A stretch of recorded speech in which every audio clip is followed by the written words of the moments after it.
નમસ્કાર દર્શક મિત્રો, @ગુજરાતમાં આપનું સ્વાગત છે। પતંગ રસિયાઓ વિવિધ પ્રકારની પતંગો ચગાવી ઉત્તરાયણનો આનંદ માણતા હોય છે। ત્યારે આ પતંગો પતંગ ઉદ્યોગના હબ ગણાતા નડિયાદ શહેરમાંથી રાજ્યના ખૂણે ખૂણે પહોંચાડવામાં આવે છે। ખેડા જિલ્લાનું નડિયાદ શહેર પતંગ બનાવવાના વ્યવસાય માટે જાણીતું છે।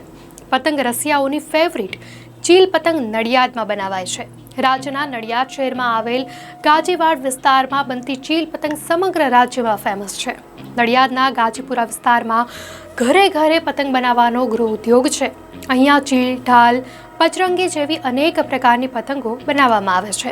ઉત્તરાયણ પર્વને હવે ગણતરીની કલાકો બાકી છે, ત્યારે આ પ્રકારની પતંગો લેવા માટે દૂર દૂરથી વેપારીઓ અને છૂટક પતંગ રસિયાઓ આવે છે। સમગ્ર શહેરમાં પતંગ બનાવતા અંદાજે 100 જેટલા કારખાના આવેલા છે, જે 1000 કરતાં પણ વધારે કારીગરો માટે રોજગારીનું માધ્યમ છે। આ કારખાનામાં વિવિધ પ્રકારની પતંગો બનાવવામાં આવે છે। પતંગ બનાવવાના કારખાનામાં કમાન લગાવવાથી માંડીને પેપર સ્ટીકર ચોંટાડવા જેવી કામગીરી અલગ અલગ વ્યક્તિઓ કરતા હોય છે।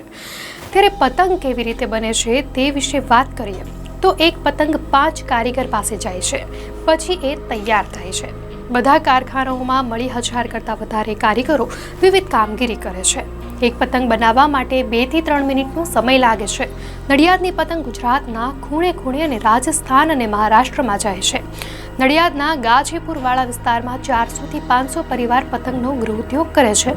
પતંગો બનાવવાની શરૂઆત માર્ચ મહિનાથી જ થઈ જાય છે। આ પતંગના કાગળ પૂના અને દિલ્હીથી લાવવામાં આવે છે, તો પતંગની લાકડી કલકત્તાથી લવાય છે।